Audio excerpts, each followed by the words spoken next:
Hey, 8th grade, it's Miss Katie. Happy Tuesday. I hope everyone had a wonderful, wonderful Monday and is ready to dive right into ELA for Tuesday.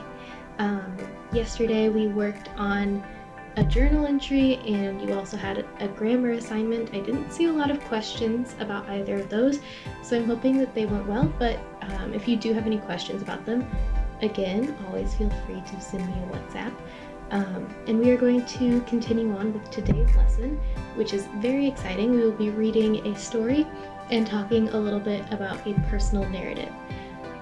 You might remember that the past couple weeks we have read some short stories. Last week we read Names Nombres by Julia Alvarez, and before that we read a story called The No Guitar Blues by Gary Soto. Both of those stories were examples of personal narratives.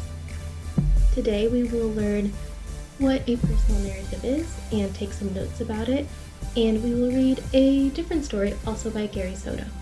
So get ready. Alright, so our first activity before we read the story is we are going to take some notes about personal narrative.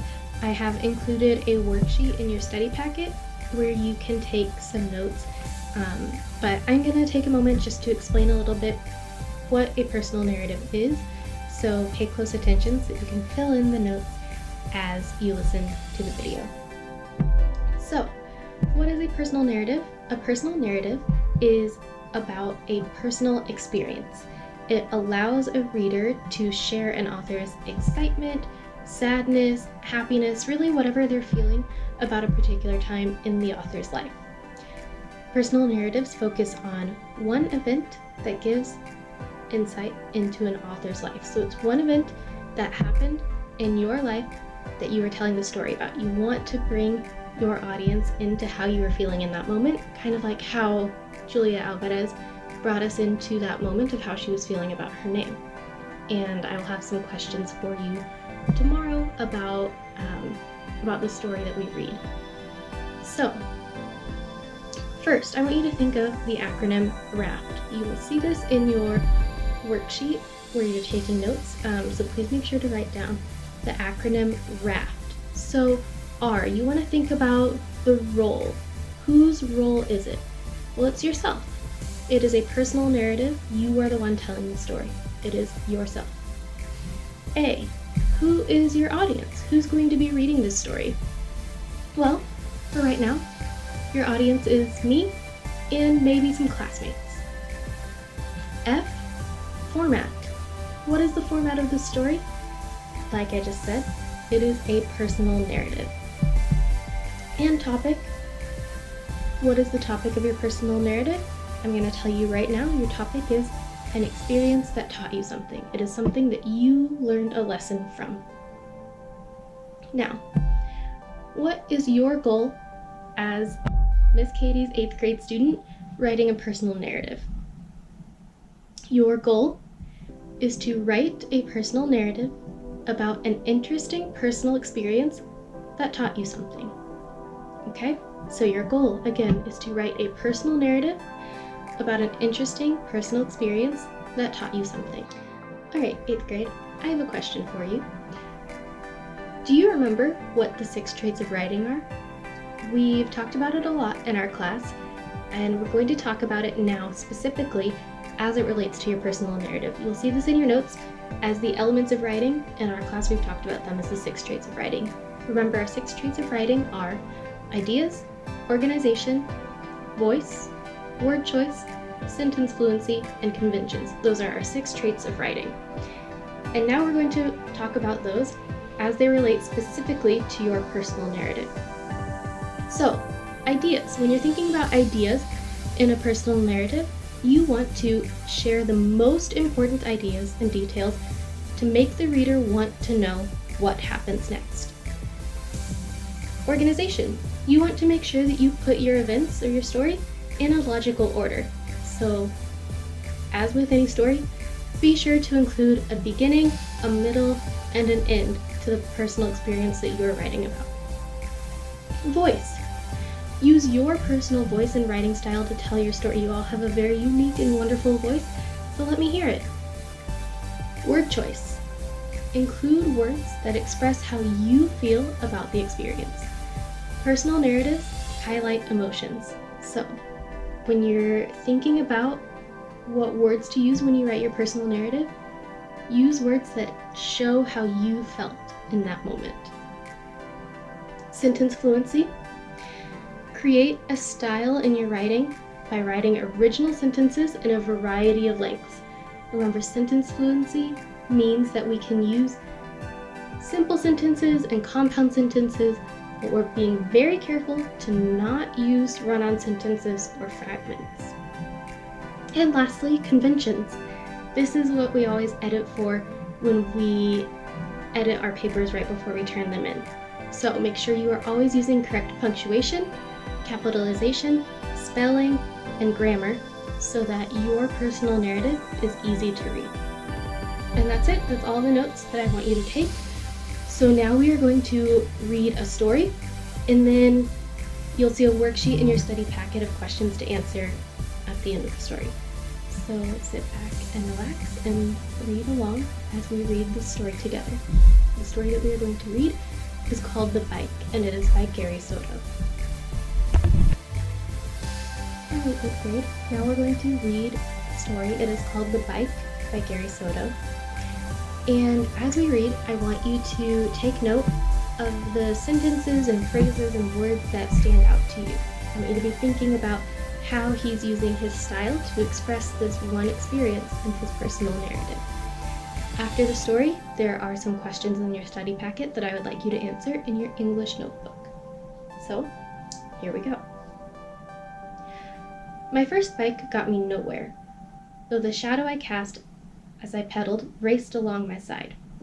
The leaves of bird-filled trees stirred a warm breeze and litter scuttled out of the way. Our orange cats looked on from the fence, their tails up like antennas. I opened my mouth, and wind tickled the back of my throat. When I squinted, I could see past the end of the block. My hair flicked like black fire, and I thought I was pretty cool riding up and down the block, age 5 in my brother's hand-me-down shirt. Going up and down the block was one thing, but taking the first curve, out of sight of Mom in the house, was another. I was scared of riding on Sarah Street. Mom said hungry dogs lived on that street, and red anger lived in their eyes. Their throats were hard with extra bones from biting kids on bikes, she said. But I took the corner anyway. I didn't believe Mom. Once she had said that pointing at rainbows caused freckles, and after rain had moved in and drenched the streets, after the sparrows flitted onto the lawn, a rainbow washed over the junkyard and reached the dark barrels of Coleman pickle. I stood out the window, looking out, amazed and devious, with the devilish horns of my butch haircut standing up. From behind the window, I let my fingers slowly uncurl like a bean plant rising from earth. I uncurled it, then curled it back, and made a fist. I should remember this day, I told myself. I pedaled my squeaky bike around the curve onto Sarah Street, but returned immediately. I braked and looked back at where I had gone. My face was hot, my hair sweaty, but nothing scary seemed to happen. The street had looked like our street. Parked cars, tall trees, a sprinkler hissing on a lawn, and an old woman bending over her garden. I started again, and again I rode to the curve, my eyes open wide as they could go. After a few circle 8s, I returned to our street. There ain't no dogs, I told myself. I began to think that maybe this was like one of those false rainbow warnings. I turned my bike around and rode a few times in front of our house, just in case Mom was looking out for me. I called out, "Hi, Mom, I haven't gone anywhere."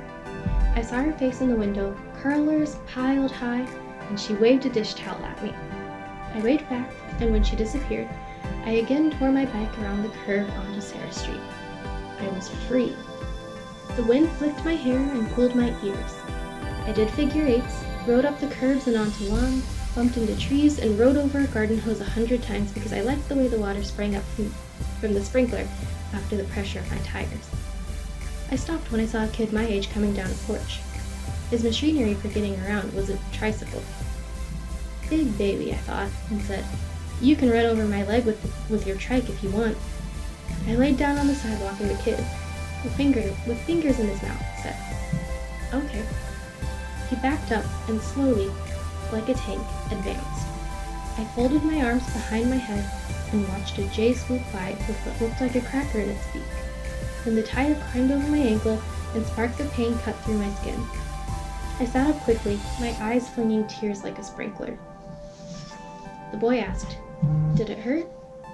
"No," I said, almost crying. The kid could see that it did. He could see my face strain to hold back a sob, 2 tears dropping like dimes into the dust. He pedaled away on his bucket of bolts and tossed it on his front lawn. He looked back before climbing the stairs and disappeared into the house. I pulled up my pants leg. My ankle was purple, large, and hot, and the skin was flaked like wood shavings. I patted spit onto it and laid back down. I cried because no one was around, the tears stirring up a lather on my dirty face. I rose to my feet and walked around, trying to make the ankle feel better.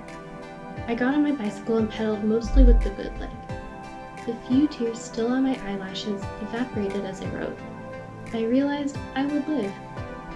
I did nothing fancy on the way home. No figure eights, no wiggling of the handlebars, no hands in my pockets, no closed eye moments. Then the sudden bark of a dog scared me, and my pants leg fed into the chain, the bike coming to an immediate stop. I tugged at the cuff, gnashed and oiled black, until ripping sounds made me quit trying. I fell to the ground, bike and all, and let the tears lather my face again. I then dragged the bike home with pants legs still in the chain. There was nothing to do except lie in the dirt because Mom saw me around the corner from Sarah Street. I lay down when she came out with the belt and didn't blame the dog or that stupid rainbow.